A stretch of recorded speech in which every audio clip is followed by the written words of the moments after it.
Hey y'all, welcome to Gadfly, the podcast about third parties, French candidates, and just generally weird American electoral history. I'm Dusty Wilson. I'm Una O'Leary. Una, I've made a mistake.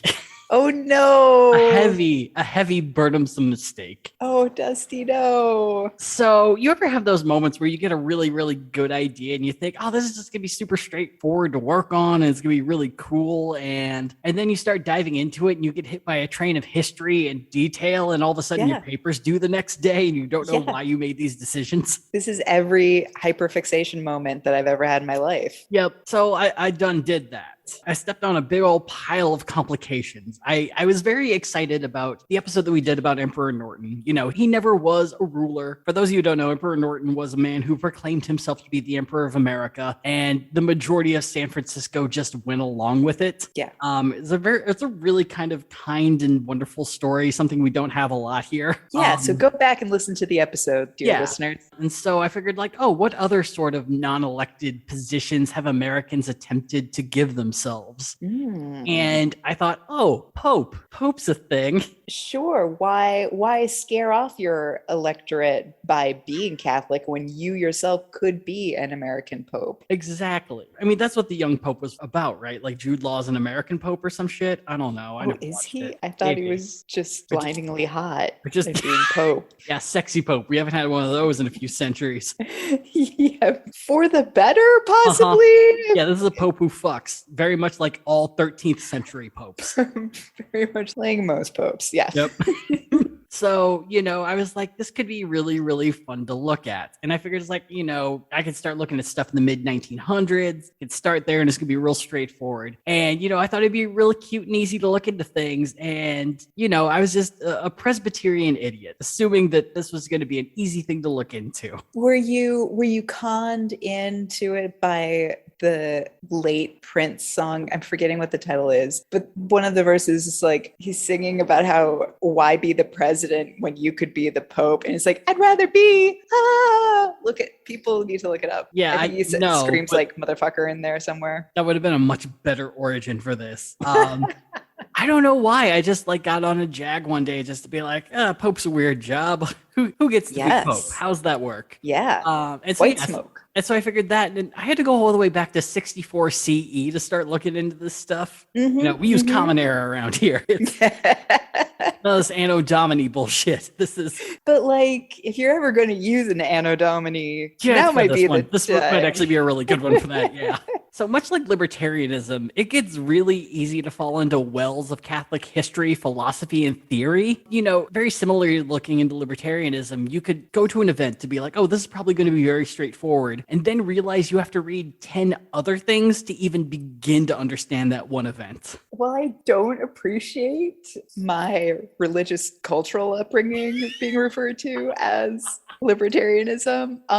Yeah, it's appropriate. Yeah, I mean, it's not, I don't think the theories match up very well, but I think the way thought just cascades into, like, you know, business wikis where your boss is just like, yeah, put it in the wiki, we'll add it to future knowledge. It's 100% like that, where every bit of tiny knowledge just gets thrown in and then keeps getting compounded on as the centuries go over. And it just never stops. And not in a thoughtful, intelligent way like Talmudic studies either. It's It's more like pissing contests between Medicis. Yeah, it's like, I'm pretty convinced that the Vatican doesn't have their records sealed off to hide shit. I think it's just to be like, you just don't want to. We've been there. I'm helping you. It's so many first drafts of a screenplay. Think of it that way. It's not pretty, and we're embarrassed by it. We did the math. You won't even come close to being able to read everything in your lifetime, even if you dedicated 24 hours to nothing but looking through this stuff. Oh, sign me up. I will also say there's similarities with the libertarians as well, because you grow up assuming like, oh, Catholics, okay, cool, like associated a lot with like union members and immigrants, you know, the whole like mid 20th century idea of the Catholic Church. And then you get there and it's actually like, oh, why are you telling me to vote Republican? Oh God, oh, why the abortion talks? Oh no. Yeah. And look, a complete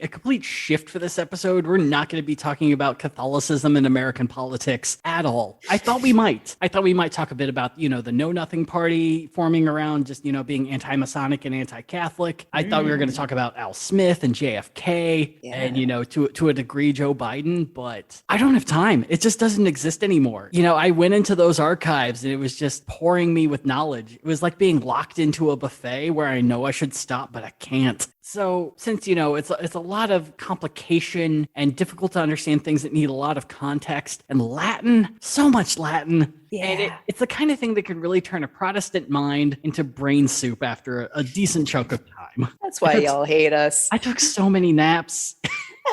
Like Martin Luther at least kept it really precise. It was just like, here's 88 things, fucking deal with it. Yeah, at that time there were only 99 things, weren't there? How many? I don't know, man. I'm a former presbo. I don't. And plus one theses. Yes. It's only important history.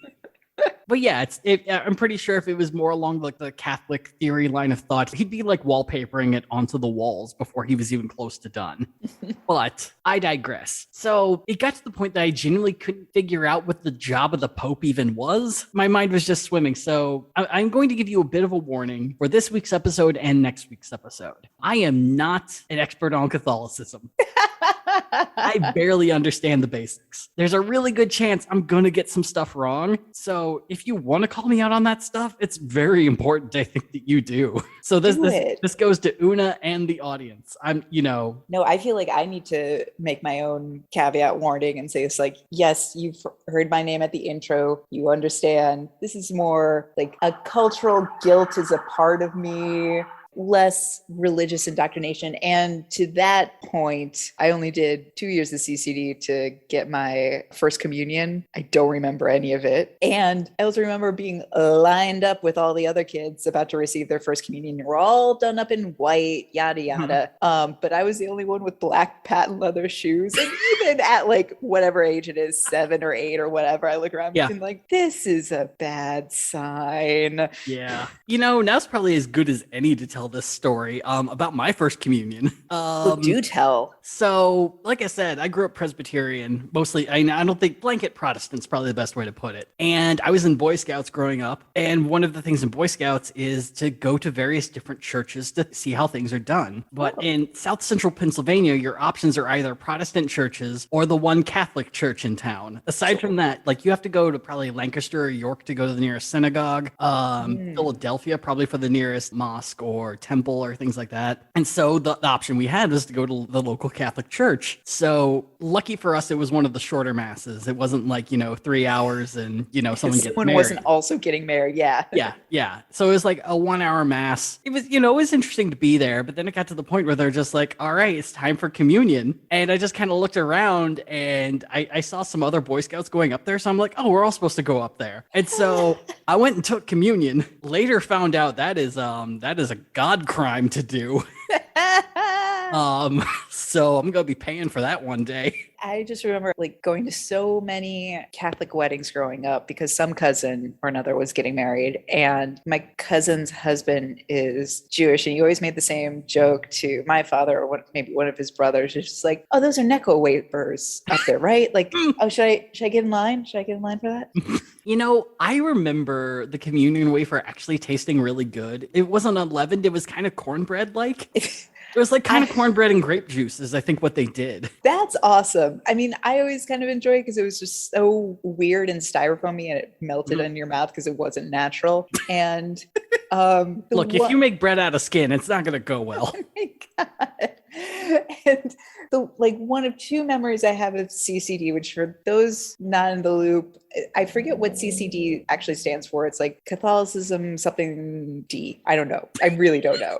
But it's your Sunday school basically to like prep you. And this would have been kind of close-ish to our first communion, and the teacher for that day brought in the wafers, and then she also brought in this like delicious moist honeyed bread, like different types of communion. And so we taste the wafer, we taste the bread, and bread was just so delicious, and we like the whole class couldn't stop talking about how good it was. And finally she snatched the bag and says like, that's what the Protestants eat, moving on. We're just like, no, it's not.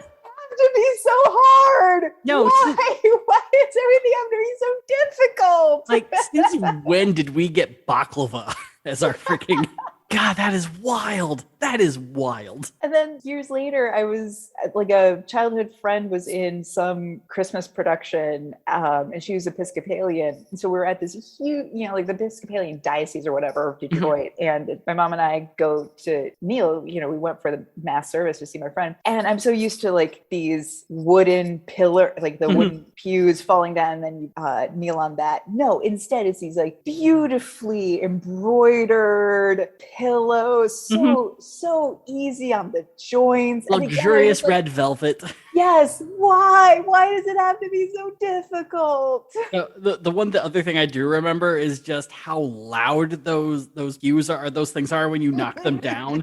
Like there's no buffer there. It is designed to shame children in the middle of mass. Yeah. So yeah, we're talking about that. We're talking about that, but other. So Una, one of the basic things that I found out that blew my mind, Pope isn't a job title. Pope is apparently an honorific that you give someone. Ah, okay. And that the full title that a pope gets is, and this is going to take a bit because it's sort of like genus species. It just keeps going smaller and smaller and smaller. Is Vicar of Jesus Christ, successor of the Prince of the Apostles, Supreme Pontiff of the Universal Church, Patriarch of the Latin Church, Primate of Italy, Archbishop and Metropolitan of the Roman Province, Sovereign of the Vatican City-State, and Servant of the Servants of God. They just don't make titles like that anymore, man. Look, it's a good title. It sounds long and weird, but it is so concise and clear what all of those are. Like Vicar of Jesus Christ, that's very clear. A successor of the Prince of the Apostles. The very first pope was Peter, was the Prince of the Apostles. So you are the successor of that, totally clear. Supreme Pontiff of the Universal Church, which I assume to mean that yes, you are the ruler of the Catholic Church, which is clearly the only church that matters. Patriarch of the Latin Church, because there are separate denominations of the Catholic Church between Eastern Orthodox and the Latin Church. Primate of Italy, you're in charge of this faith in Italy. Archbishop and Metropolitan of the Roman Province. I did not know that when you are Pope, your main title is the Archbishop of the Roman Diocese. Yeah. Which is like, that's the main job, which blew my mind as well. Yeah, because you're overseeing the cardinals, right? Yeah. Sovereign of the Vatican City-State, because Vatican City is its own nation as of right now. It is? Yeah, which I believe was a compromise made after Italian unification, which we'll talk about later. Fun, okay. And servant of the servants of God, you are servant to all of humanity. It's a lot. And I mean, make fun of it all you want, people. Like, we all didn't like go in on Game of Thrones for several years. It's the same bullshit. God, it's a really good title. I'm going to accuse the Catholic Church of being overly wordy at times and overthinking some things, but this is just good writing, is what this is. So Una, I'm going to ask you a question because I think I know, but I don't know. What's the Pope do? Do you want me to be less vague? What does he not do? Dusty. Right. So first potential misunderstanding I had is that the Pope is like the direct line to God. That God speaks to the Pope and then the Pope does God's will. Is that accurate? Oh, I mean, I thought so, but now I'm questioning everything.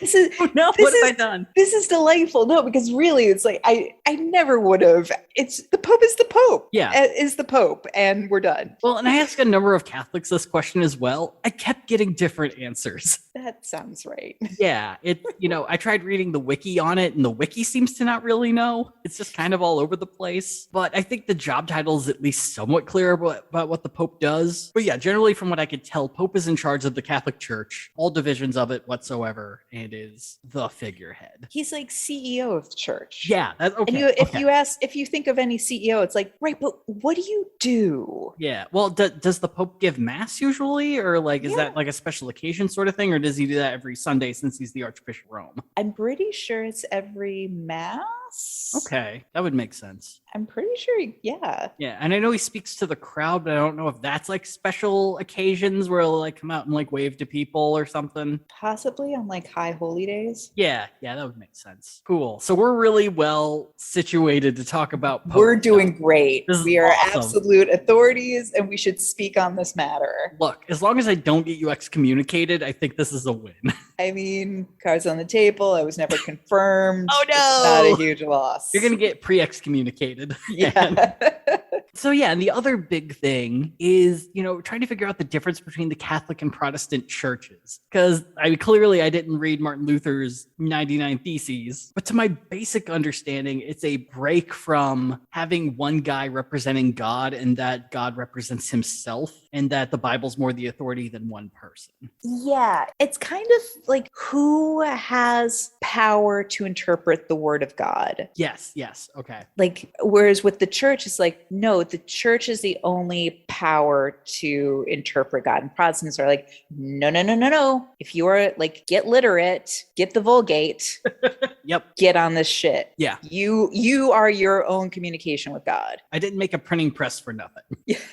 Also, I would really like to see what the new value is on these indulgences that I bought a few years ago. Yeah, it's indulgences, for those of you who don't know, it used to be a thing that if you had enough money, you could just pay to have your sins forgiven forever. Fun story, in 6th or 7th grade, as a way to, like get the kids engaged and talking about the indulgences and the Protestant Reformation in our history class, our teacher like totally War of the Worlds us in talking about how she was going to have this new system set up where like if you had the money, she could change your grades to be better. And my Dusty, my grades were so bad. I mean, they were completely in the shitter. So I'm sitting there sweating it up thinking like, okay, what change do I have in piggy bank? What Christmas money do I have left over? Like I am hustling in my mind. And then she drops the other shoe and is like, and that's just like indulgences. And now we're going to talk about it. I'm like, so my grade is going to remain an E. Awesome. I'm at least happy that she stopped it mid-class and wasn't like the third wave experiment. Like I could come in with like a hastily scrawled check that after copying my mother's signature for days. Yep. Oh my God. So those are the main questions I have. So I feel like, all right, we'll see how this goes. If I get anything abysmally wrong, please hop in. Okay. So the ultimate thing that we're going to be talking about here is American popes. America's never had a pope. Ever. So discussing how that happens, we have to cover a lot of stuff ahead of time. And I hate to say it, guys, this entire first episode is nothing but primer because the second episode makes no sense without knowing all of this stuff. I hate it. I hate it so much. But also this stuff is really interesting. It's going to have nothing to do with American politics or elections or anything. This is a rogue episode that really got away from me. It's just men in silly hats. Let's do this. Hey, do you want a hat that will cause you infinite stress when you wear it? Great. We have a job for you. So I think a really good base layer to start, now that we've kind of explained Catholicism sort of, is how does a pope actually get elected? Prior to 1059, you could become pope in one of two ways. Either the outgoing pope is going to, feel himself inching closer to that mortal coil and decide, I need to pick who my successor is going to be. And then make a very loud public proclamation amongst all the cardinals that this is the guy who's going to be after me. No questions. The other way is to become really good friends with powerful royalty. Ooh. Yeah. And so there really wasn't a set group of people who would decide who would be pope. It would just kind of be the most powerful people in the area would come together and make a decision if the pope suddenly died out of nowhere and didn't say who the successor was going to be.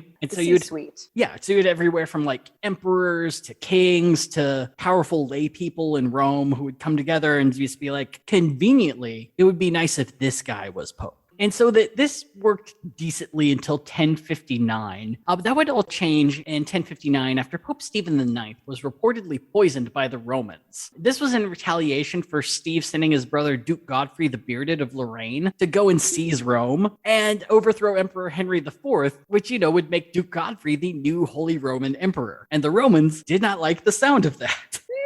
So 6 days later, a group of Roman aristocracy and clergy would come together and select Cardinal Giovanni, the Bishop Tusculum, to be the new pope. The thing, though, is he didn't really want the job, especially since he knew that he only got it due to his wealthy family calling in all the favors and pulling all the strings that they had. But, he earned this. I know, right? He's like, I want God to tell me I earned this. I don't want you to give this to me, Dad.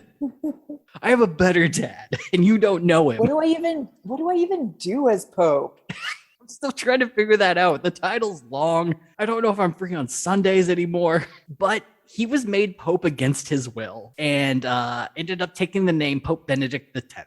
The thing there is there was someone else who didn't want Benedict to have that job, Cardinal Hildebrand of Savannah. Now, it's recorded that Stephen ordered his cardinals to not select a new pope unless Hildebrand was there, just because he knew there were schisms within his group, and he knew he could trust Hildebrand. And if suddenly he died for, I don't know, trying to overthrow the Holy Roman Empire, he wanted him there to make sure that people made good decisions. So Hildebrand ends up getting word that nepotism has decided who the new pope is while he was out of town in Germany, and decided, fuck that, I'm going to Florence, I'm gathering a bunch of supporters, and we're going to make our own pope. And they end up selecting Gerard of Burgundy, the Bishop of Florence, to be the new pope, and he took the name Nicholas II.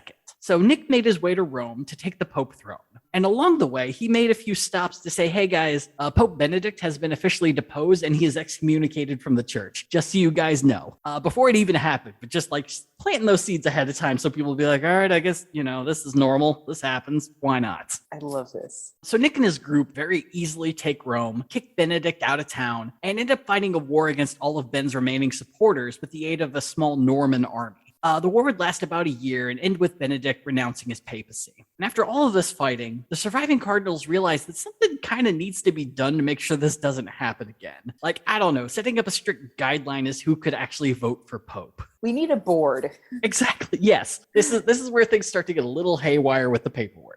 Need shareholders. The thing I like about this, though, is it was actually a really simple solution where they just decided if you're a cardinal, you get to vote. That's all it is. Anyone else, no. It's just if you're in what they called the College of Cardinals, which is every cardinal in the world, you get a vote, and then we're done. Love it. It's democracy. Yeah. So yeah, no more rulers, no more lower clergy, no more rich Roman citizens coming in and dictating stuff. There have been some recent edits over the years. Pope Paul VI made a change to this, saying that any cardinal over the age of 80 was no longer allowed to vote. Oh, yeah. How about that? I just assume that's a number of them too. It's we'll get to that. Oh dear. Okay.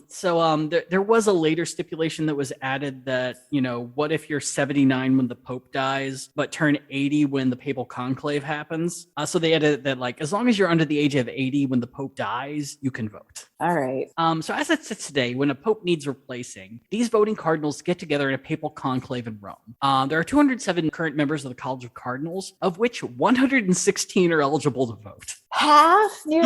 Half-ish. Yeah, I mean, it's a lifetime appointment if you're an archbishop. Sure. So yeah, but oh my God. Yeah. So it's more electoral college than it's pure democracy.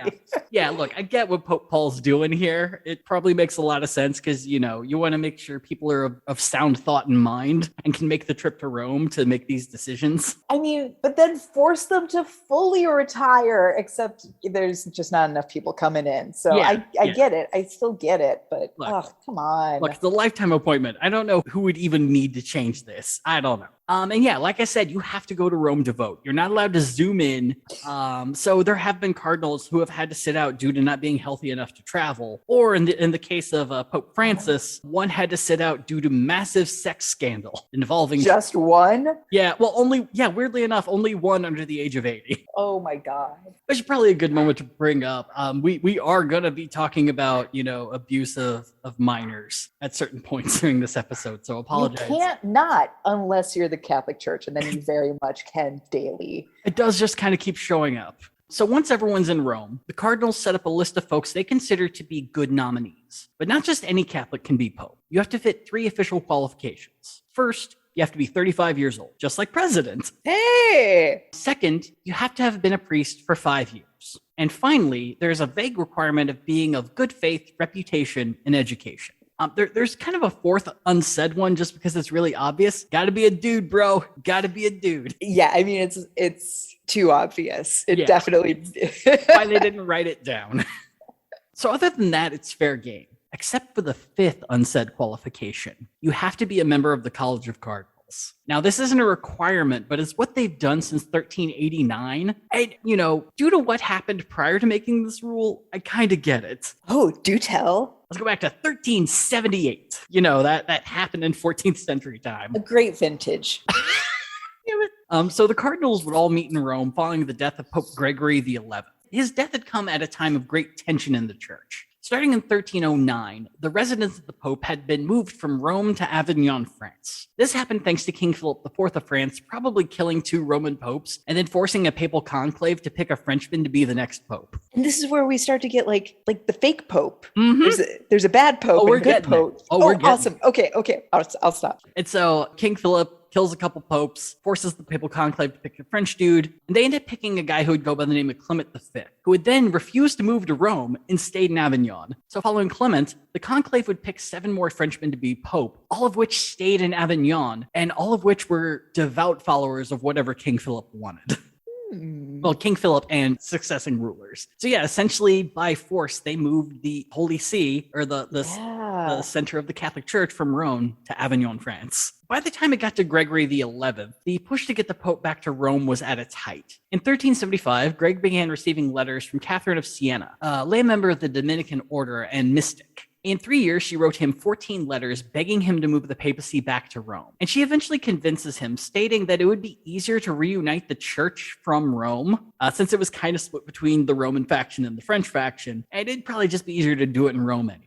Greg would end up getting to Rome in 1377 and died a little over a year later, leaving the College of Cardinals to face pressure from King Charles V and the entire population of Rome. And both had a very simple but opposite demand. You pick the Pope from where we're from and have him keep the Pope home where we are, or it's your asses. And to make things even more fun, an angry mob of Romans had surrounded the building where the decision was being made, demanding that God seriously consider naming a Roman as Pope.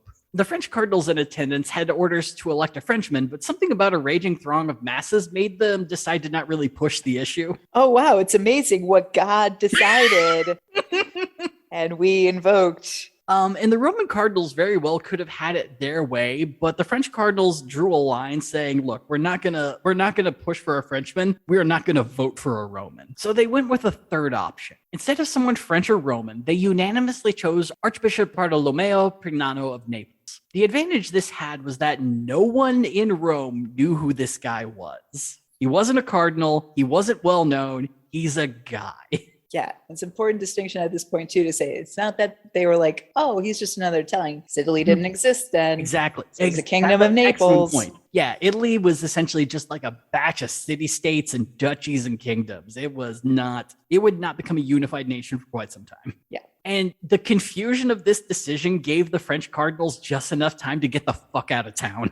Because with a name like that, yeah, he might be Roman. I mean, we might have just won. And yeah, by the time they found out he was from Naples, they were long gone. He would be coronated. Is it coronated, or is there a different term when consecrated, or he's given the Pope? He's new Pope. He's popified. He is popified. And he takes the name Pope Urban VI. And sure, the French cardinals and crown were already trying to think of ways to wreck his papacy. But fuck you, that's Urban's job. If he's going to ruin this, he's going to do it on his goddamn own. So, you remember how people had, the same potential hopes for James Buchanan being able to stave off an impending civil war, but was undone by his own shitty attitude and incapacity for the office? Oh, no. Pope Urban VI, in this instance, is our Catholic Buchanan. I love it. Most of his contemporaries and historians would describe Urban as being, quote, an obstinate dick. The papacy had confirmed that he truly was correct in all regards, and anyone attempting to change his mind were met with anger and arrogance. Historian Ludwig von Pastor would say of him, quote, he lacked Christian gentleness and charity. He was naturally arbitrary and extremely violent and imprudent. For example, he would make a habit of constantly preaching for long hours to the College of Cardinals, whether they wanted to hear it or not. Whether it was mass or not, he's going to sit you down, he's going to preach at you for a while. No. And his topic... He's a podcaster. Oh, no. Yep. But I hate to say it, one of his favorite talking points was really good. He was mostly pissed off at the fact that cardinals would accept gifts and bribes from royalty in exchange for, forgiveness or a say in who becomes pope and what things are done. Oh my God, he's like an extremely cranky Bernie. Yeah.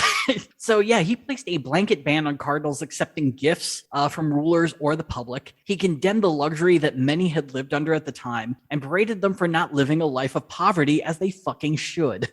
Oh, he is not going to be well liked. Which, yeah, these are all great things, but it's also a really great way to piss off the people who elected you. Yup. The French already don't like you. Congratulations, now the Romans don't. Hey, they're unified. But also included on this are all the rich people who supported you during your election as well. So 5 months later, the French cardinals met up and invited Urban to come join them for a meeting in France. Not being completely new, Urban knew that if he went, he would probably at best be arrested and at worst murdered. So he didn't go. The advantage that this gave the French cardinals, though, is that since he didn't show up, to them that meant that gave them the right to hold their own election. Come on, France. They would state that the election was fraudulent because of the angry mob outside and that they weren't able to actually, execute God's will out of fear of being murdered. This is extremely close to home, given with all the January 6th testimonies going on right now. Yeah. Like more things change. Look, we've always had January 6th.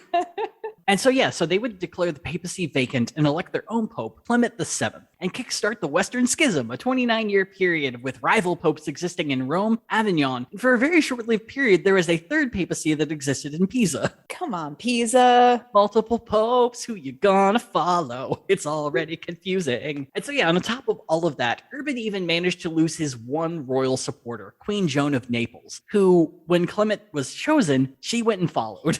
Part of the thing with Clement is that pretty much all of Europe outside of Rome liked him. And so he had the advantage of that. And if you were a ruler, it probably made sense to support him. But also, if this guy's being a dick, why not? Yeah, nothing to lose. So no one to take betrayal lightly. Urban immediately excommunicated Joan and began threatening that the Papal States would start a crusade against Naples. But instead of all-out war, he would go with a more tried-and-true method of time. He contacted Joan's cousin Charles, who had a reputation for being willing to do anything to attain power. And he made a deal. If I make you king of Naples, you'll give my nephew a chunk of land that he can rule over. And Charles agreed and was ordained Charles III of Naples. Within a year, Charles had Joan killed. Oh my God. The hitch, though, is that when it came time for Charles to work out the land deal with Urban's nephew, he got a bit sidetracked. And this was because two French counts had invaded Naples and were taking a lot of his attention. So suddenly being too busy to work out this land stuff, Charles ended up reneging on the promise. Not really on purpose, but just, I have stuff to do, guy. I'll get to it.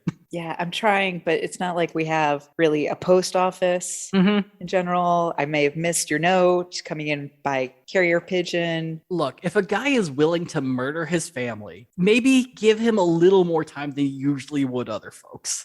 He'll get to it. My God. So in all of this, context really isn't Urban's strong suit, and understanding really isn't there either, but really few things are his strong suit. So even when these counts extend their war and invade Rome as well, Urban has to end up fleeing. But the pettiness is just too much for him. So instead of just fleeing somewhere safe, he thinks, this is a really good opportunity for me to go to Naples and find out what the fuck is up with Charles. So he goes to Naples, demands an audience with Charles, and Charles immediately arrests him and imprisons the Pope. Yeah, what is he going to do? Yeah. Yeah, where are you going to run? You might not even be the real Pope. There are two popes right now. This is your one option, and you chose poorly. So while in prison, Urban excommunicates Charles, and for 6 months, Urban and his group of loyal cardinals are imprisoned in Naples. Now, eventually, they are freed by a pair of barons from Rome. They get him out of there, and, the one thing that everyone can agree on is that they really want some quick revenge against Charles. But the Roman cardinals got together and started to devise not just a plan to attack Naples, but to try to figure out a really nice way to tell Urban that we don't really think you're the guy who should be in charge of this. Oh, no. Look, it's a war. It's going to require a lot of quick thinking. It's going to require some pragmatism. Things are going to go wrong. And you're going to have to accept that things go wrong and adapt and change. And maybe take advice from other people. And your only real means of attack is excommunicating. It's like when everyone else has chosen their player for Smash Brothers, and you're stuck with the one with Urban. You're stuck with Urban. I declare excommunication. It's like, great. And I'm dead now. Yeah, can you excommunicate the arrows? That would help. And so yeah, so they figure out the nicest way they could say this to Urban, and Urban takes it in and has them all tortured and killed. Wow. Mm-hmm. So the war would end up ending before Urban could get his revenge. Ever lusting for power, which is I guess a sin or something, I don't know. Charles decided that he wanted to claim not just the throne of Naples, but the kingdom of Hungary. So he invaded before an army could be raised against him, and with the support of a few friends of his in Hungary, took the throne. The former queen, Elizabeth of Bosnia, pretended to be fine and kind with him for a few months until, all Charles's friends left. And then she was like, hey, Charles, why don't you come up to my bedroom? Why don't you just, let's see what's going on here. And Charles walks in and is preceded to be stabbed in the head by someone that Elizabeth hired. And she's just standing there watching. Hell yeah. Yeah, this is... Queen shit, literally. It takes Charles 17 days to die. Wow. And once he does, Elizabeth ensures that her daughter, Mary of Anjou, is given the crown. So Urban would somehow finish out his term as Pope without being murdered. In 1390, while riding in a parade, Urban fell off his mule and sustained injuries that would ultimately kill him. Of all the ways to go. Yeah, it's kind of fitting, I think. Because he was stubborn as a mule? Mm-hmm. 300 years later, his remains were almost destroyed. So while they were making St. Peter's Basilica, they were trying to find a trough to give water to horses, and they found a crypt, and they're like, this is pre-built, we'll just fill it with water, it's fine. A historian came by just in time to be like, guys, wait, that's a Pope grave. Don't do it. I'm one of the better popes, but still, I have to protect you. Don't want that Pope haunting you. You want your Pope and horses? I mean, it's in the end, it's not the worst thing to ever happen to a Pope after death. I mean, it's not the cadaver synod, but... No, and it's not parts of your body being shown as relics in various different churches. Yeah. As I have seen. Yep. Look, if there's something people love, it's mummified remains of dead people. The best is when you go see these and your friends with you are, lax Muslims. They look at you being like, y'all are fucked up. Yeah. It's like, yeah.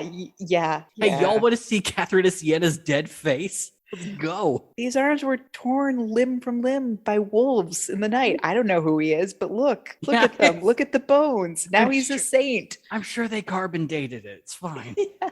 So yeah, this is a nice long story of saying, hey, if we're going to pick someone to be Pope, maybe it should be someone that we all know. And look, I would love to keep going about the Western Schism and dive really deep into that, but there are college courses dedicated to this. And I'm not your professor. It's, go on to Audible or Skillshare or some shit. There are better people to teach you about the Western Schism than me. We are but a lowly election podcast. If I were teaching a college course on the Western Schism, it would be pass-fail. As it should be. Yeah. The schism itself was pass-fail. Let's get real. But yeah, the main thing that we could take from this is that it's an absolute golden age for the title of anti-pope. So I think we're all familiar with the term antichrist, and we just view it to mean like the opposite of Christ, like the pure opposite of everything. Instead of long hair, it's buzz cut, and he's got a weird beard, and he wears black all the time. This is Bizarro Superman? Bizarro, that's the word I'm looking for. Bizarro Christ. But the term anti-pope is a bit different, and it's a lot more dependent on who you are. Where, say you're in Avignon, and you pick Clement V. He's the Pope. Urban's the anti-pope. But if you're a Roman, clearly Urban's the Pope and Clement's the anti-pope. So it's just your enemy. The enemy is the anti-pope. And ultimately, it's up to history and Vatican historians to decide who the anti-pope really is. If you remember back with Benedict X and Nicholas II, well, up into the 13th century, papal historians counted Benedict X as a real pope for about 8 months prior to Nicholas II showing up. After the 13th century, though, they marked Benedict as a total anti-pope and Nicholas II as the one true pope during that time. So it really can kind of, ebb and flow a little bit. Yeah, fine, whatever. As a fun aside, do you want to hear about the very first anti-pope? Yes, I do. This is in 199 CE AD. His name was Natalius. He was made the pope of a group of people who called themselves adoptionists. The general belief of adoptionism is that the Spirit of Christ did not exist before his birth, and that he wasn't so much the Son of God, but adopted by God either during the baptism, the resurrection, or the ascendance to heaven. This is a wild little subcult. I'm here for it. It is also a mode of thought that has been taken up by people who deny the virgin birth, but still accept Christ as the Son of God. Sure. It's like, listen, she was pregnant. Not going to say by who. And What, that deadbeat? and then this baby showed up. Yeah. I mean, it's an interesting theory. I could totally see why people didn't like it 200 years after Jesus died. It feels too soon, but it's a neat thought experiment, I think. But yeah. And so Nautilus became the pope of this particular sect. And weirdly enough, this mode of thought is actually really popular amongst Unitarians in the 18th century and is still pretty big in the barely still existing Strangite sect of the Church of Jesus Christ of Latter-day Saints. Wow. So about 100 people still believe this today. It feels very Tumblr Catholic. like it just has I just love the idea of very early Christianity having kind of like Reddit subculture. Damn it. Yeah, there's an adoptionist subreddit. Like 8 people are on it, but it's really busy. Right. Or it's like that site, like you just find yourself on Reddit learning about the like elevator thing where it's like you have to be in a building like 13 floors or higher and you punch in certain numbers and then you end up in like an alternate dimension when you finally get off. Oh, it's like that kind of shit. Yeah. It's just like, no, listen, this baby was adopted later on by God. Like, how about that? What weed existed in 199? Seriously. It was out there. Yeah. Like badly fermented beer. I don't know. Just like really poorly grown hashishine. Yeah. Either way, you become pope of an adoptionist sect. That's an excommunication. That's how it is. Damn. Okay. And within a year, Natalius was starting to have regrets. According to the story, he threw himself before Pope Sepharinus and wept until he was allowed back into the church, which he was by the grace of Pope Sepharinus. And within a year, the first antipope was done. Allegedly. Because there isn't any historical proof that any of these people existed. That is fair. Mm-hmm. Sometimes it's just a really good story. Look, I think that's 100% what it is. It is an apocryphal story for anyone who might get too big for their, I don't know, pontiff hat and decide they want to be an antipope. Like, Natalius thought he had it all. He had this weird, wacky new theory that he fucking loved, but it wasn't enough. And he had to go cry in the Vatican, but the church let him back in. So, you know. Because we're just that cool, you guys. Yeah, seriously, man. Look, being loved by the church is more fun than being an anti-pope. Yeah. Which, you know, it's a good story. Don't try to backseat drive that Pope mobile. That's why the Pope mobile doesn't have a back seat. I mean, it does, but it has snipers on it, I think. I don't know. Yeah, something like that. It's been a while since I've seen the Pope mobile. Where the dome ends into the back seat. God damn it. So to date, there have officially been 42 antipopes, with reigns ranging from about an hour to 28 and a half years. At the very last antipope ending his claim in 1449. Since then, the authority of the College of Cardinals has been absolute. They might not vote unanimously, but there has never been a break amongst their ranks to install a rival pope or to declare a sitting pope heretical or illegitimate. But that doesn't stop non-cardinals or lay people from making those kind of statements. So American antipopes, or alternative popes as they are probably more accurately called, are a fairly recent phenomenon, but they have one inciting incident in common. And I'm sorry, it is one more huge bit of historical context that we need to get because it is really important to understand anything past this point. Okay, but can we just pause and say, like, when I hear alternative pope, I think Great like, band. yeah, one, great band, but two, like the concept of like an like alt pope or alternative pope is just like, it's like carob pope. That's weird. That's what I think of. No, not the same. We don't have pope at home, Mom. Yeah, no. That was a nice pause before we dive into this next thing. So Amazing. I promise once this is done, we'll actually get into what we talk about in the next episode, but this is it. So there's this thing called ecumenical councils, where the Vatican will call a huge meeting where all the bishops in the world are invited to discuss huge issues within the church and potential changes on how they operate. The very first of these was held in 325 in modern day Iznik, Turkey. So 318 bishops met up that year to discuss the nature of Christ, whether baptisms given by heretics are valid, and whether the date of Easter should have its own day or continue to rely on the Jewish calendar and when Passover is. So this is where we get like fixed Easter and Passover just doing its thing. Yeah, just living its best life. Yeah. In total, there have been 20 meetings since then, on average one every century. But that being said, when the church decided to hold a meeting in 1869, it was set to be the very first ecumenical council they had had since 1563. So there's like a 300-year gap between the Ecumenical Council in Trent in 1500s and this new one, which is going to be happening at the Vatican. And the theme for this council is fuck modernism. Why the fuck are things getting modern? I fucking hate it. Oh no, I thought it was going to be Under the Sea. That came runner up, but fuck modernism. We're gonna dance to fuck modernism. Dire Straits it is. Let's do this. Yeah. So the church was really kind of mad at, science and the evolution of politics and modes of thought that were more, progressive or liberal, or all these different new ways of thinking that were like questioning the church again. And so this was leading to church attendance dropping. Oh. And so the question is, what should we do about this? So there were some bishops that felt the church should change with the world and make the faith more accessible to people. But the majority disagreed and essentially locked down the church with an attitude of, don't like it, then fucking leave. We do not need you. We're the ones going to heaven. Fuck off. You can't quit. I excommunicated you. No. Yes. You can't just yell excommunicated and go to your room. But that's essentially what they did. So the worry was that by modernizing, they're going to lose their way and no longer be the Catholic Church. It's like a ship of Theseus sort of thing. Like, how is this? If you change all the planks of the Catholic Church, is it still the Catholic Church, man? So by consolidating power with the Pope and being hardcore about maintaining the old ways, even within a changing world, they could guarantee that no outside influence could change them. At the end of the meeting, Pope Pius IX would release the Syllabus of Errors, a list of 80 things that made the modern world not worth adapting towards. This list included the discussion of human reason without including God, the concept of the separation of church and state, and the idea of freedom of religion. Pius concluded this old-time tweet storm with what could with what he considered to be the gravest error in the world. The idea that, quote, the Roman pontiff can and ought to reconcile himself and come to terms with progress, liberalism, and modern civilization. It should also be noted that Pius wrote this during the final years of the war to unify Italy.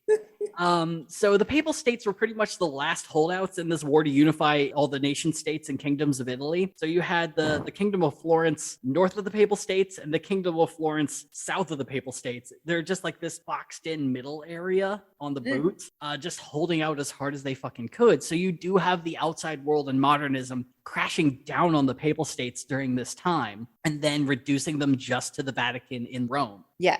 Rest of Italy being like, come on, like, we'll even go with a single dialect. We're the last patchwork holdout. Come on. And Pope being like, fuck this, use Latin. Well, and the thing is, this Vatican Council wasn't even finished. Rome was taken during the council and they had to shut things down immediately. And so they never went back to fix everything. It was just like, okay, we're done. Fuck the world. So this attitude condemning the modern world would be the status quo for about 90 years. But much to the chagrin of Pius's future supporters, the world just kept getting more modern. Within the Catholic Church, new ideas started gaining steam. Like, maybe we shouldn't force everyone to give Mass in Latin, and maybe we should encourage Catholics to read the Bible on their own and print it not just in Latin. Maybe people should find a way to live in harmony with Protestants. And, this is crazy, but how about we use historical context to gain a deeper understanding of the Bible? So Pope John the 23rd, Roman numerals, huzzah, would be selected in 1958. And he realized that these weren't issues that could be ignored any longer and actually seemed really excited to figure them out. So he started talking to a few cardinals that he was really good friends with and brought up the idea of updating the church and using a term that would be known as aggiornamento, which is an Italian word for bringing up to date. He brought it up to a few guys and they seemed really excited, just as excited as he was. And I think they assumed that he was going to talk to a few more people. But 10 days later, after first bringing it up during a meeting with the cardinals, he was just like, hey guys, we're doing a council. We're doing this and we're going to update shit. Deal with it. It's a council. Pew, pew, pew, pew. And so everyone was really blindsided by this, especially because it was 3 months after he had gotten the papacy. So this is he's just firing on all cylinders at this point. And everyone else is like, whoa. Maybe, I don't know, learn the layout of your new home first. What is Latin for whoa? Well, funny you should ask, Dusty, because it was discovered that the V in at least like pre-Christian Latin is pronounced as a W. So it's not Veni Vidi Vici, it's Veni Vidi Vici. And historians and classicists figured this out because they found puns and jokes from that time that only work The V is pronounced like a W. Yep. Oh, why have puns always existed? I know. Society was a mistake. So it makes old-timey Latin sound terrible, but it's one of my greatest like cocktail party tidbit. Incredible. And so John 23 is up here, drops the bomb, leaves the room, and once everyone figures out what the fuck is going on, they split off into two factions. You have the group who is super jazzed about updating everything, and then you have the old school traditionalists who are freaking the fuck out. And so it would take about 3 years of preparation to get this thing ready, because not only do you have to send letters to all the bishops in the world, you also have to ask them, hey, what are we going to talk about? Send us ideas of what are concerning you. Developing that into a syllabus of things to talk about, and then planning that out, and then deciding, okay, here's when we're going to decide each thing. I believe about 90 topics were decided on finally, so it was going to be a long process when it even started. But in 1962, everyone comes to the Vatican for the second time. It's the Second Vatican Council, or Vatican II, motherfuckers! One of the big hurdles of Vatican II is that Pope John the 23rd wouldn't be able to make that many appearances. About 18 days before the council even began, he was diagnosed with stomach cancer. Oh, shit. He would spend the next 8 months dealing with that before he would end up passing. Oh. So in the middle of this council that have two warring sides who are very mad. That he alone initiated. Now they gotta pick a pope. Oh, they gotta no. pause the council and pick a pope. You know, the one thing I did find very, very funny is that the moniker they gave Pope John the 23rd is the good pope. Oh, it's very cute. Sweet. He seemed like a lovely person. I refuse to do any research to prove otherwise. I'm sure it exists, but I just will live in that world for now until research proves otherwise. So papal conclave comes together, college of cardinals show up, and so they have the decision of like, all right, we're going to pick a hardline traditionalist who's just going to shut this down, because since Pope John the 23rd had called this ecumenical council, the next pope had every right to stop it.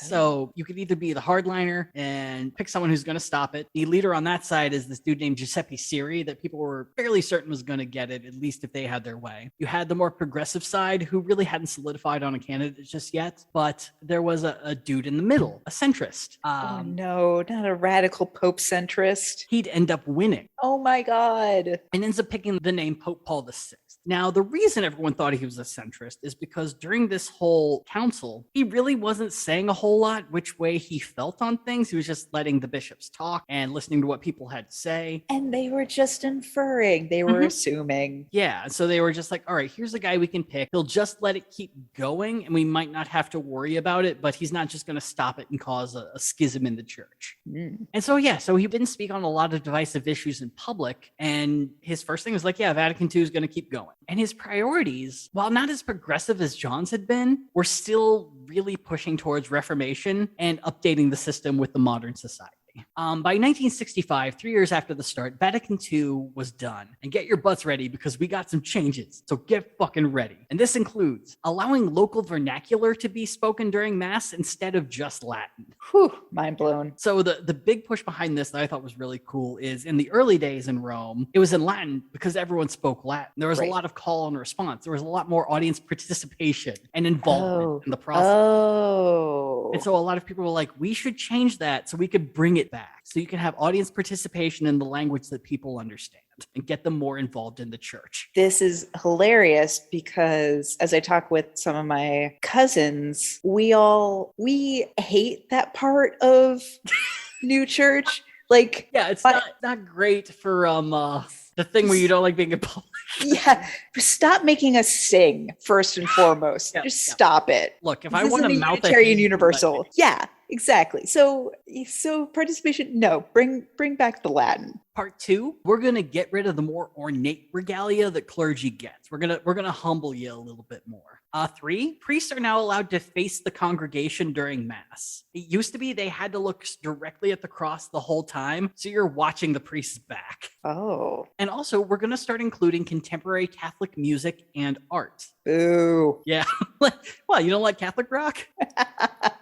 But Paul's favorite change of the whole bunch was a universal call to holiness, where the church was no longer going to be a walled-off monolith, but actively speak to not just Protestants, but all religions of the world. That it was going to open up interfaith dialogue and figure out ways that they could all work together in a modern world, push things to really improve the world in general. That's great. That I like. That makes sense. Yeah, it effectively struck down Pope Pius IX's statement that freedom of religion was an error in the modern world. The council would also state that the church viewed any act of war that destroyed an entire city or large portions of a population a crime against God and should be immediately condemned.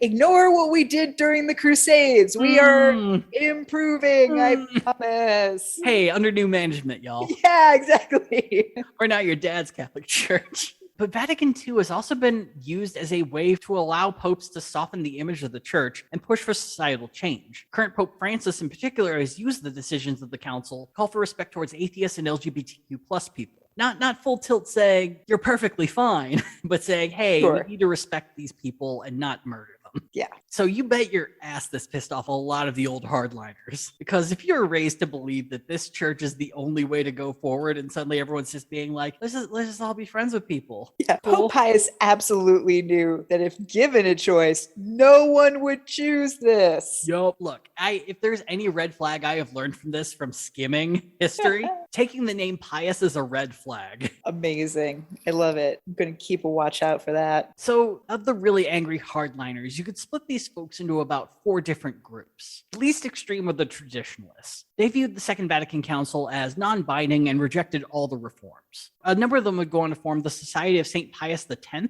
and press for a return to pre-Vatican II stances, as well as going back to everything being in Latin. And technically, they're all still members of the Roman Catholic Church. They just don't like what's happening. Don't kick us out. The Society of St. Pius X has kind of flirted with excommunication a couple of times, but who hasn't? They seem to be on pretty good terms with the church as of now. Amazing. Going even further, you have the set of privationists. And these are folks who believe that the main reason Vatican II shouldn't be allowed is that while the Pope is duly elected, he's not infallible and lacks the authority to dictate the path of the church. Oh, strongly disagree. The Pope...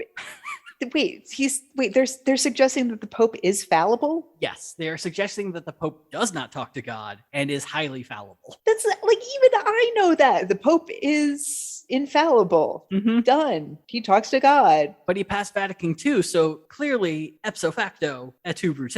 I would say then he is not Pope. Like, that's a better logical reasoning in all of this mishigas. Yeah. Well, I mean, if it gives you any sense of comfort, set of privationists are not a large group.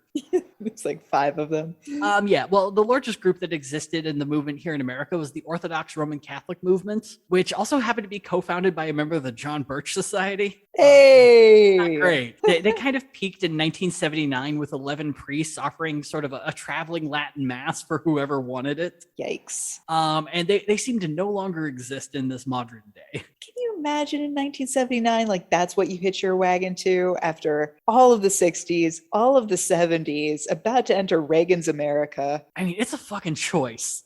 That's the best I could say is like, if you want a really unique choice, fucking dive in, man. I will say the traveling Latin rite job does seem to be pretty popular though. And we're gonna get to that. I would, are there still openings? I would like to, put my classics degree to use. You have to be really good at Latin and you have to be a never jerk. mind. Those are the you have to be a what? You have to be a jerk. Those are at least the 2 qualifications. I mean, it's not blanket. We'll get to it. There's some non-jerks, but for some of these people, But let's say you want to go a little bit more radical than, yeah, the Pope election happened, but he's just a dude. For that, we have sedevacantists. And these are people that believe there might be someone who was elected to Pope, but due to heresies they view as unforgivable, that person is not a valid Pope, and the people who elected them are not valid cardinals. Whoa! Taking down the whole institution! And finally, we can talk about our very first American antipope on the next episode. Wait, you fuckers. Wait a week. Oh my goodness. Yeah, it's so much Pope knowledge. It's so much shit. It's a lot of big words. It's a lot of Latin. I'm doing my best. Some of these popes have names like Zepharias. I don't know where that comes from. But yeah, so thoughts so far, Una? I'm loving this. I'm loving every part. And I especially love that the councils only seem to occur when like a big enough world event, or I guess Western world event, has happened that the church is just like, okay, we gotta regroup hard and fast, my dudes. Yeah, like you have to get desperate for these to come up. It's, we talk a lot about how people split after Vatican II. There's a pretty heavy split after Vatican I as well, where people would form the Old Catholic Church, which became really popular in England for a bit. They're going to come up a bit in next week's episode, but yeah, if you're going to call one of these, you're going to have at least a small personal schism. It's not going to be multiple antipopes that end up getting recognized, but it's going to be tough going for at least a few decades. I'm also so furious at like Vatican II, because it's like, oh God, all you did was like bring in some singing, take away all the fun pomp and blitz and old world weirdness that was going to mass, and did nothing to address like really systemic root issues that would actually be a problem in the coming decades. What are you talking about? We're talking to the Protestants. Oh my gosh. Look, it's fine. It's cool. We're going to have interfaith discussions. We're going to get them really bad war. We're gonna hold hands. Yeah, We're gonna learn the words to Kumbaya. We're not gonna sing it. To be slightly fair, it has allowed things like Catholic Charities to be able to expand a bit more, or at least expand their focus a bit more. There are some dioceses of Catholic Charities that are still very hardcore about not helping people who don't identify as straight, while in other cities they're all about it and will do whatever they can to help literally anyone. It really varies across the board. Like Catholic Charities can be both an amazing charity and a bunch of assholes. Oh no, the Catholic police heard me. It's the Pope Mobile. No, yes, it doesn't have a back seat. What trunk are they gonna put me in? Anyway, yeah, that's a good line to end on. So yeah, I guess we'll see you next week as we actually talk about the American Antipopes here on Gadfly. And Domine, da da da da da da. This order. Don't excommunicate me. I don't. Gadfly is a production of Added Serotonin. Our episodes are edited by Brianna Valentine of Rem Alternus Productions. Our theme song is Sophomore Makeout by Silent Partner, and you can find us on Twitter and Instagram at GadflyPod. Ready to level up your cosplay game? Check out the Geek Forge on Etsy. With a variety of props to give your photos that extra spark, you'll find just what you need. Hold magical fire in the palm of your hand, or take a potion to restore your mana. With a large variety of colors, you can choose your own magical flavor for your cosplay. Bring drama to your photo shoots with these vibrant props and more, all available at the Geek Forge. Are you ready to level up your cosplay?